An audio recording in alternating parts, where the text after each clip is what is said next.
Sud Radio et vous aujourd'hui, plus de 6 millions de Français pratiquent le télétravail. Ça représente plus d'un quart des salariés. Mais quels sont vos droits en matière de télétravail, de travail à distance? Eh bien, on répond à vos questions avec Frédéric Cazet, avocat spécialiste dans le droit du travail. Bonjour maître. Bonjour Benjamin. Et un grand merci d'être avec nous ce matin. C'est vrai qu'on a pas mal de questions à se poser quand on parle de télétravail, notamment celle-ci, la première. Tenez, quand le travail à distance est possible, est-ce que mon employeur a l'obligation de me proposer du télétravail, du travail à distance ?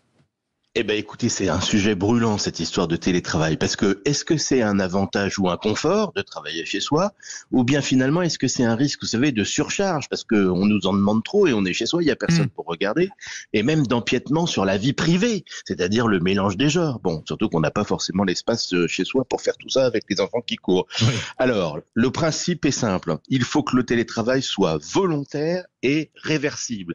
Volontaire, ça veut dire qu'on ne peut pas vous l'imposer. Alors attention, sauf cas de force majeure, l'épidémie par exemple, évidemment, c'était un cas de force majeure.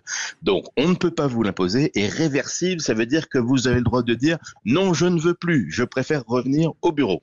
Donc ça veut dire qu'on a le droit de refuser avant qu'on nous le propose, au moment où on nous le propose, et puis une fois qu'on en fait, on peut dire stop, quoi.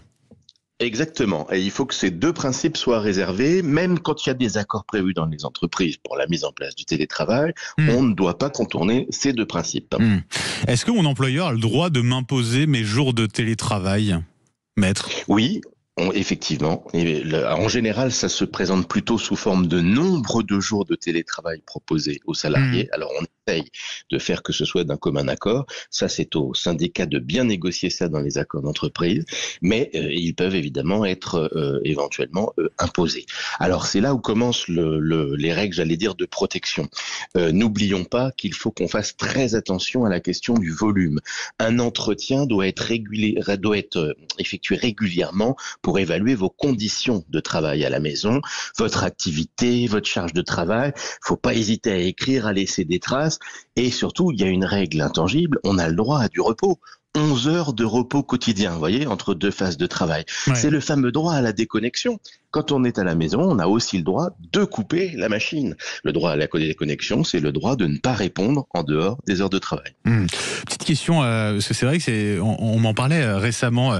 Pendant une journée de télétravail, est-ce que j'ai le droit, par exemple, de m'absenter de chez moi au cours de cette journée ? Alors normalement, ça doit être comme dans l'entreprise. Si vous avez une pause déjeuner, parce que vous suivez un horaire classique, eh bien, vous avez exactement les mêmes droits à domicile. Le piège, c'est pour, par exemple, les cadres qui sont au forfait jour. Là, il n'y a plus d'horaire de travail. Ouais. La seule barrière, la seule limite, c'est ces fameuses 11 heures de repos quotidien. Ce qui fait pas beaucoup, comme si on pouvait travailler, vous voyez, tout le temps, tout le reste du temps de la journée, sauf 11 heures de repos quotidien. Alors, c'est là où il faut être vigilant. Il faut absolument faire contrôler les volumes de surcharge. On a vu des gens craquer au domicile en disant, mais moi, j'en peux plus. On m'a mis même des résultats, des objectifs encore plus élevés que quand j'étais sur le lieu de travail. Ça, ce n'est pas normal. Et ça, il faut tout de suite écrire, laisser des traces, appeler ses représentants du personnel pour pouvoir dénoncer ces situations qui dérivent. Le temps file. En un mot, maître, en ce qui concerne les frais qu'on a engagés sur le télétravail, est-ce que c'est à son employeur de les prendre en charge ? Alors là, c'est le gros flou, c'est à l'accord dans votre entreprise de le prévoir, mais attention, on n'engage pas de frais soi-même sans avoir obtenu l'accord d'y recourir. Sinon, on risque d'aménager une super pièce chez soi et de n'avoir aucun remboursement. Bien souvent, les accords ne prévoient que des clopinettes, une petite indemnité qui permet pas forcément de s'acheter le siège adapté ou d'aménager chez soi une pièce de travail. Tout le monde n'a pas ce luxe d'avoir chez soi une pièce de travail. Alors, attention à ce principe. Il y a effectivement un droit général à dire qu'il y a une suggestion particulière. La suggestion, vous savez, c'est quand on est contraint de faire. Quand on est contraint de travailler chez soi, on doit prévoir une prise en charge de cette contrainte. Mais bien souvent, dans les accords, elle se réduit à peau de chagrin.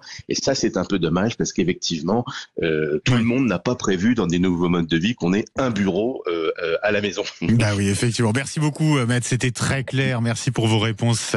Je rappelle, Frédéric Cazet, que vous êtes spécialiste avocat spécialiste dans le droit du travail. Passez une très belle journée.